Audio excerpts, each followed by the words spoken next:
अस्सलाम वालेकुम class third year. आज एवरीडे साइंस का सेकंड लेक्चर है। फर्स्ट लेक्चर में हमने साइंस की डेफिनेशन चेक की, उसके अलावा कुछ हिस्ट्री से रिलेटेड चीज़ें पढ़ी, जिसमें हमने ग्रीक साइंस पढ़ी, फिर उसके बाद हमने इस्लामिक साइंस पढ़ी। आज हमने इस्लामिक साइंस को दोबारा से पढ़ना है और थोड़ी डिटेल में देखना है कि कौन कौन से मुस्लिम साइंटिस्ट गुजरे हैं जिन्होंने बहुत इम्पोर्टेंट काम किए हैं, जिनकी वजह से इस्लाम जो साइंस है उसने इतनी तरक्की की। जब यूरोप में बहुत ज़्यादा हालात ख़राब हो गए, मोरल वैल्यूज़ बहुत कम हो गई। मोरल वैल्यूज़ मतलब क्या सही है क्या गलत है, लोगों में सही गलत की तमीज़ ख़त्म हो गई। तो जब हालात बहुत ज़्यादा ख़राब हो गए, लोग जो भी ताकतवर चीज़ देखते थे, सुपर नेचुरल पावर्स देखते थे, जैसे कि सूरज है या आग है, वो उसी की इबादत करना शुरू कर देते कि शायद यही हमारा खुदा है। फिर उसके बाद इस्लाम आया ताकि इंसान को सुधारा जा सके, और इस्लाम ने इंसान की तवज्जो जो है वो आसपास की तरफ मबजूल की।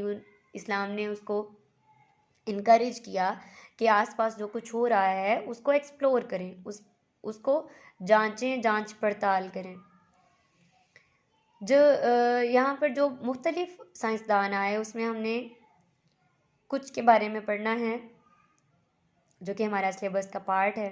तो आज जो फर्स्ट साइंटिस्ट हम देख रहे हैं दैट इज़ मोहम्मद बिन मूसा अल ख्वारिज़मी। अल ख्वारिज़मी क्यों कहा जाता था बच्चे? ये ख्वारिज़म में पैदा हुए थे। अफ़गानिस्तान साइड पे एक जगह है जिसका नाम ख्वारिज़म है। तो ख्वारिज़म में पैदा होने की वजह से इनका नाम अल ख्वारिज़मी पड़ा, और एक्चुअली में नाम क्या था? मोहम्मद बिन मूसा। मोहम्मद बिन मूसा अल ख्वारिज़मी ने जो बहुत इंपॉर्टेंट काम किया, इन्होंने 3 फील्ड्स में किया: mathematics, astronomy and geography. Mathematics हम सब जानते हैं क्या होती है। एस्ट्रोनॉमी कहते हैं कि जो ऊपर जो हमारे आसमान में सितारे हैं, सियारे हैं, उनसे रिलेटेड जो कुछ हो रहा है उसकी स्टडी को कहते हैं एस्ट्रोनॉमी। इसके अलावा ज्योग्राफी ज़मीन की मुख्तलिफ जो जोग्राफियाई हदूद हैं कि कहाँ पर क्या है, पहाड़ हैं, समुंदर है, दरिया है, इसकी स्टडी को ज्योग्राफी कहते हैं। तो अल ख्वारिज़मी ने मैथमेटिक्स में बहुत इम्पोर्टेंट काम किया, इतना इम्पोर्टेंट काम किया कि इनको आप फादर कह सकते हैं मैथमेटिक्स का। जो मैथमेटिक्स का सब्जेक्ट जिन लोगों ने बनाया, जिन लोगों ने स्टार्ट किया, ख्वारिज़मी का नाम उनमें से एक है।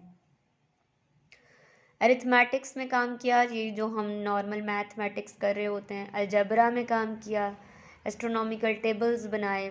इसके अलावा ग्रीक्स और हिंदू लोगों ने जो मैथमेटिकल नॉलेज इकट्ठा किया था, इन्होंने उसको एक सिस्टम में लाए, उसको एक बाकायदा तरतीब दी।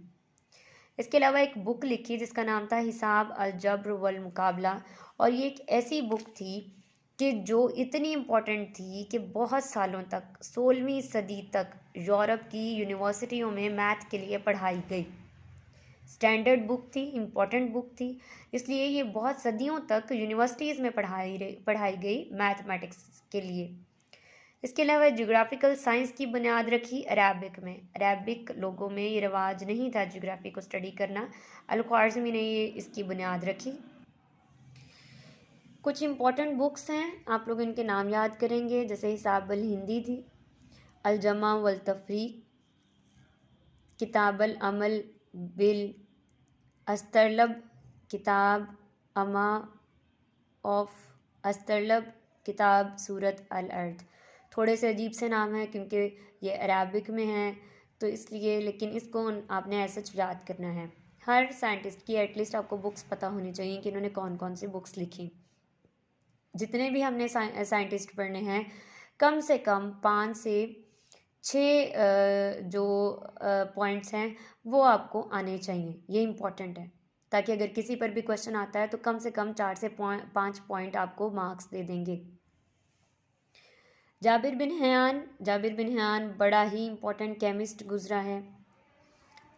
वेस्ट में इसको जैबर कहा जाता है, ठीक है। इसके अलावा ये क्यों बहुत बड़ा केमिस्ट था, प्रैक्टिकल केमिस्ट था? क्योंकि nitric acid, sulphuric acid, hydrochloric acid ये जाबिर बिन हयान ने प्रिपेयर किए।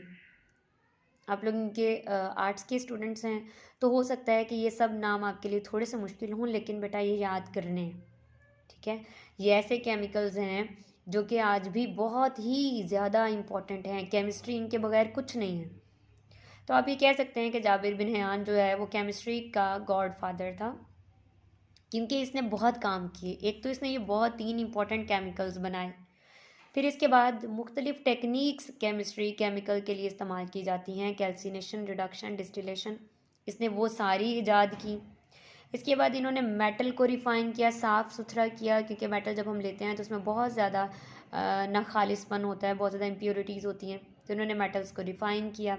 इसके अलावा स्टील बनाया, जो कि आज हम स्टील के बर्तन हैं, स्टील की, इसके अलावा बहुत सारे इंस्ट्रूमेंट्स हैं, गाड़ियों में स्टील इस्तेमाल हो रही है। तो ये जो स्टील है इसको बनाना जाबिर बिन हयान ने स्टार्ट किया। इसके अलावा आपके कपड़े, हमारी लाइफ ही कपड़ों से शुरू होती है और कपड़ों पे ही ख़त्म होती है, ख़ास तौर पे लेडीज़ की। तो कपड़ों को जो कलर करने का जो टेक्निक है ये भी जाबिर बिन हयान ने डिस्कवर की, और लेदर को भी। इसकी जो बुक्स हैं उसके नेम आपके पास जो बुक आपको गिवन है उसमें दिए गए हैं, आप इसकी बुक्स को भी याद करेंगे। नेक्स्ट आपके पास जो इम्पोर्टेंट साइंटिस्ट है that is Abu Ishaq al Kindi. In 9th century after death Basra में पैदा हुआ, मतलब कि हजूर सल्लल्लाहु अलैहि वसल्लम की फौत होने के बाद 900 साल बाद ये अबू इसहाक अल किंदी बसरा में पैदा हुआ। ग्रेट फिजिस्ट था। अब पहला है मैथमेटिशियन, दूसरा है केमिस्ट, और तीसरा है आपके पास फिजिस्ट। फिजिस्ट जो फिजिक्स में काम करता है, जो मोशंस फोर्सेस से रिलेटेड काम करते हैं। वेस्ट में इसको कहा जाता है अल किंदूस। इसने एक ट्रीटीज लिखी ज्योमेट्रिकल एंड फिजियोलॉजिकल ऑप्टिक्स पर।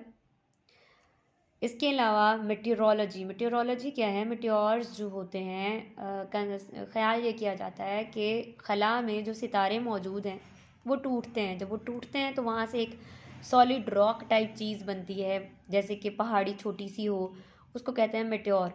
तो उनकी स्टडी को कि खला में जो चीज़ें मौजूद हैं उनके टूटने से जो पत्थर टाइप चीज़ें बनती हैं, उनकी स्टडी मेटेओरोलॉजी में इन्होंने काम किया, म्यूज़िक में किया, इसके अलावा स्पेसिफिक वेट्स में किया, लहरें जो समुंदर में दरिया में बनती हैं उनसे रिलेटेड काम किया, ऑप्टिक्स पे काम किया, ऑप्टिक्स जो केबल्स तारें आजकल चलती हैं।